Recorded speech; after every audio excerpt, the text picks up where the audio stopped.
I have just done a reel on Facebook about Wilfred Wong, but here's more of the facts.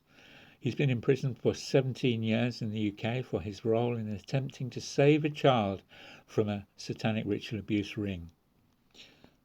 Here's his letter from prison. Dear friends, I will first want to extend my warmest thanks and appreciation to everyone who has supported me since my arrest in November 2020.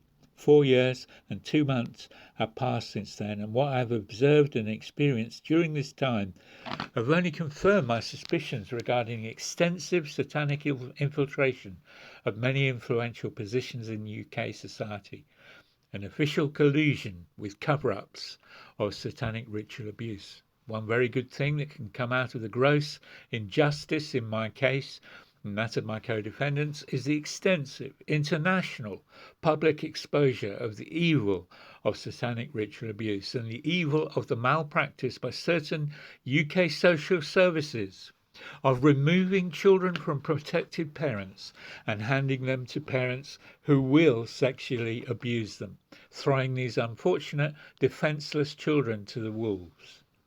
All these abominable practices must be thoroughly exposed and stopped, and the ongoing campaign for me, my co-defendants, will go a long way towards widely and publicly exposing these evils.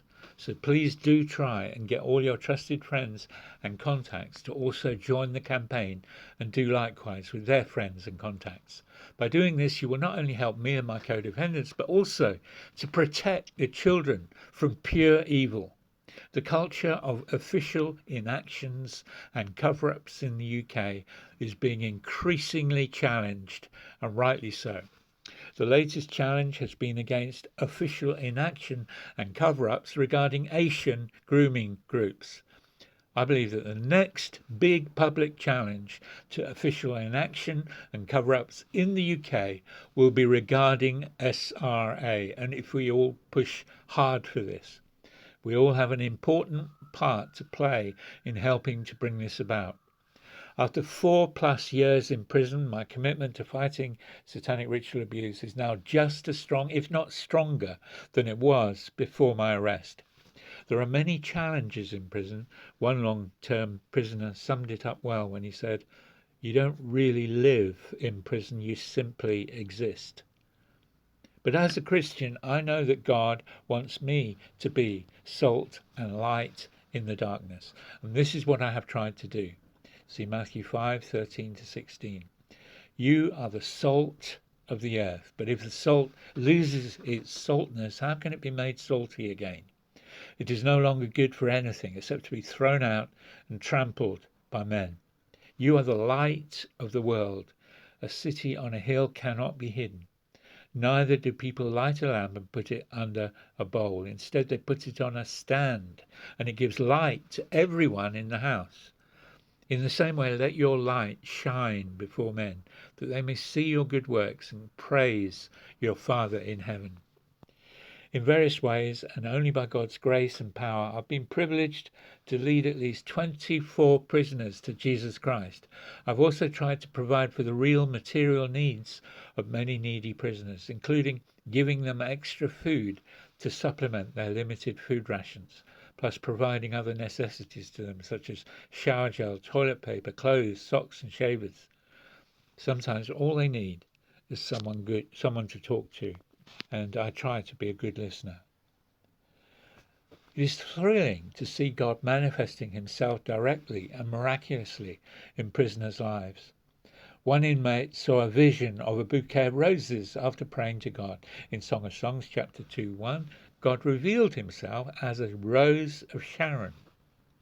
Another inmate who suffers from anxiety and depression saw a brief vision of Jesus Christ in his cell after he started to pray more.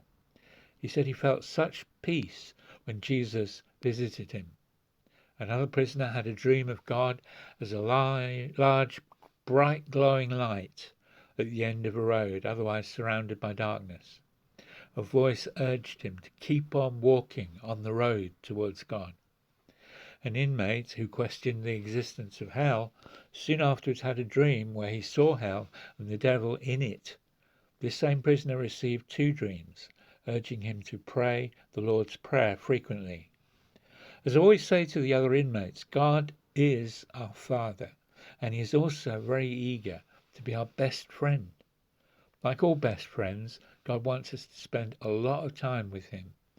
I've witnessed how, when prisoners reach out to God through praying the sinner's prayer, daily prayer and Bible reading, God rushes over to them like the father in the parable of the prodigal son, who ran to hug and kiss his lost son when he saw him returning home. I've no doubt that the only real habitation for offenders is Jesus.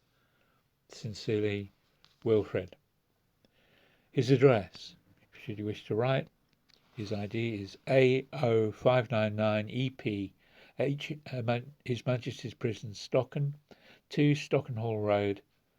You see, interestingly, it's got Stratton there, but it's got Stretton on Google Maps. But Google Maps is wrong. Oakham, LE15 7RD, United Kingdom.